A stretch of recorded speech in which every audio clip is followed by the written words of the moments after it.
तो उसके जीवन में ऐसे चमत्कृत नज़ारे देखने को मिलते हैं, ऐसे चमत्कृत दृश्य देखने को मिलते हैं। भगवान मोबाइल में गंदे वीडियो की देखने की लत लग गई है तो अच्छा कर रहे हो, सत्संग में आ रहे हो, लेकिन फिर भी जीवन में परिवर्तन नहीं है, जीवन में अच्छा ही नहीं है। हो ही राम को नाम जपू, तजहु तुलसी तजी कुसमाजो। कुसंग का त्याग करके सत्संग की ओर यदि मनुष्य बढ़ गया तो उसके जीवन में ऐसे चमत्कृत नज़ारे देखने को मिलते हैं, ऐसे चमत्कृत दृश्य देखने को मिलते हैं। भगवान के प्रति श्रद्धा प्रगाढ़ हो जाती है मनुष्य की। देखो, इंसान जो करना चाहता है, जानता है कि ये सही है, फिर भी नहीं कर पाता। क्यों? सत्संग सुन रहे फिर भी सुधार नहीं हो रहा है। क्यों? क्योंकि उसने अच्छाई तो जान ली लेकिन बुराई का त्याग नहीं किया, कुसंग का त्याग नहीं किया। मनुष्य सोचे, मोबाइल में गंदे वीडियो की देखने की लत लग गई है, छूट नहीं रही है, और मोबाइल को रात में पास में लेकर के सोए और फिर सोचे कि वो लत छूट जाए, तो फिर छूटने वाली नहीं है, क्योंकि कुसंग कर लिया। अब तुम बहुत नाम जप करो, बहुत भजन करो, तो वो परिणाम तो देगा, लेकिन वो प्रबल प्रताप नहीं दिखलाएगा अपना।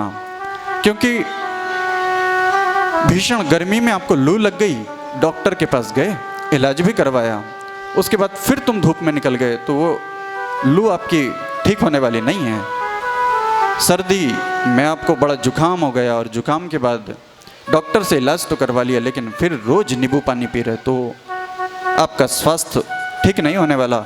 तो अच्छा कर रहे हो, सत्संग में आ रहे हो, लेकिन फिर भी जीवन में परिवर्तन नहीं है, जीवन में अच्छा ही नहीं है, क्योंकि कुसंग का त्याग नहीं किया।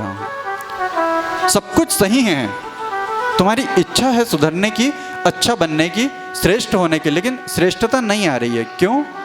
मन तो है कि अच्छाई के रास्ते पर चले, मांस को छोड़ दूं, दुराचार को छोड़ दूं,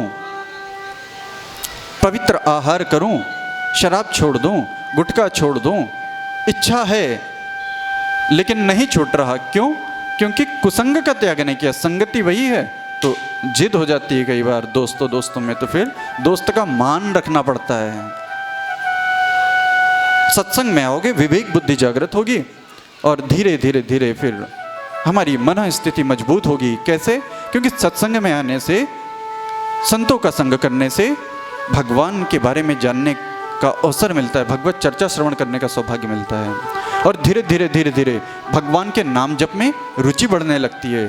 और जैसे मनुष्य नाम जप करता है, भगवान का स्मरण करता है निरंतर, स्मृति में जब भगवान बसने लगते हैं मनुष्य की, तो से भीतर से आत्मिक बल की प्राप्ति होती है, और फिर वो जो चाहता है वो कर लेता है। उसे सुबह 4 बजे उठने में तकलीफ नहीं होती, उसे किसी बुराई से दूर रहने में भी विशेष बल नहीं लगाना पड़ता। और हम ऐसा है कि पूरे जोरों शोरों से मन को मार रहे, लेकिन मार नहीं पा रहे, गलतियों में, अपराधों में पड़े। क्यों? क्योंकि सत्संग तो सुना, अच्छे होने की चाहत भी है, लेकिन कुसंग का, बुरी चीजों का त्याग नहीं किया। वही दोस्त है मांस खाने वाले, वही दोस्त है गुटखा खाने वाले, वही गाली देने वाले, वही तू मैं करने वाले। तो हमने तो सुधरने का संकल्प लिए, लेकिन हमें संगति गलत कर लिए, इसलिए सब कुछ अच्छा होते हुए भी घड़ा भरा है पर उसमें एक छेद हो गया है। अब उससे सब कुछ नीचे संचित निकल जाएगा, बचेगा नहीं कुछ अच्छा। इसलिए सत्संग में आए हो ना, तो आज सत्संग रिलैक्स करने वाला है, मन को प्रसन्न करने वाला है, शांति देने वाला है, शीतलता देने वाला है। ग्लानि, अपराध और पाप हो जाए तो मनुष्य के भीतर गिल्ट फीलिंग, उसके प्रति ग्लानि का भाव रहता है। तो आज की कथा बोल रही है, आज शिव महापुराण कथा कहती है कि ग्लानि का भाव भी दिमाग से निकाल दो, कि जो भूल हुई ना, कोई बात नहीं, भगवान की शरण में आ जाओ, सब कुछ ठीक हो जाएगा, सब कुछ अच्छा हो जाएगा। कई बार हम एक डॉक्टर के पास जाते हैं, इलाज कराया, नहीं हुआ आराम, दूसरे के पास गए, फिर वही बात, तीसरे, चौथे, पांचवें, बहुत भटके, और आखिरी में एक डॉक्टर मिलता है जिसके पास जाकर के उपचार सही मिल जाता है। वो सही कमी को पहचान लेता है, किस कारण ये रोग उत्पन्न हुआ था, क्या इसका निदान है? तो 5 जगह भटके, निदान नहीं मिला, पर 6वीं जगह जिस डॉक्टर के पास हम गए वहाँ आराम हो गया। तो हमें लगता है काश हम पहले ही आ गए होते इसी के पास। ऐसे ही अब तक जो हुआ वो हुआ, जाने दो, लेकिन अब से दोबारा बुराई में नहीं पड़ना। और सत्संग सुन के भी बुराई में पड़ोगे तो फिर बार बार और अधिक ग्लानि में जीना पड़ेगा और अधिक दुख में जीना पड़ेगा। इसलिए सत्संग का सारी है यही है, सत्संग का महत्व यही है कि मनुष्य को विवेक बुद्धि प्राप्त हो, मनुष्य जो करना चाहता है वही करे। देखिए, आप चाहते हो डॉक्टर बनना, आप कलेक्टर बनना, आप वकील बनना, जज बनना, पैसे कमाना, खेत में बहुत फसल करना चाहते हो, लेकिन होता वैसा नहीं है जैसा आपने चाहा। क्यों? क्योंकि उस लक्ष्य को पाने के लिए आपको जो जो कुछ करना चाहिए वो कुछ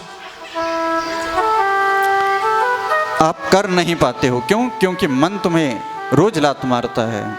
जज बनने के लिए, वकील बनने के लिए, कलेक्टर बनने के लिए करना पड़ेगा ढंग से, ईमानदारी से पढ़ाई। फ़ोन को रखना पड़ेगा स्विच ऑफ, व्हाट्सएप को करना पड़ेगा ब्रेक, ज़्यादा रील बनाने से थोड़ा दूरी बनाना पड़ेगा। फिर अगर आप जज बन गए उसके बाद रील बनाओगे तो लाखों लोग देखेंगे, और आज तुम्हारे देखने वाले 150 लोग हैं। इसलिए पहले कुछ पावर प्राप्त करो। आप एक शब्द बोलेंगे 10 लोग खड़े हो जाएंगे, 50 लोग, 100 लोग खड़े हो जाएंगे। कब? जब तुम्हारे पास पावर आ जाएगी, गद्दी आ जाएगी, जब अधिकार आ जाएगा।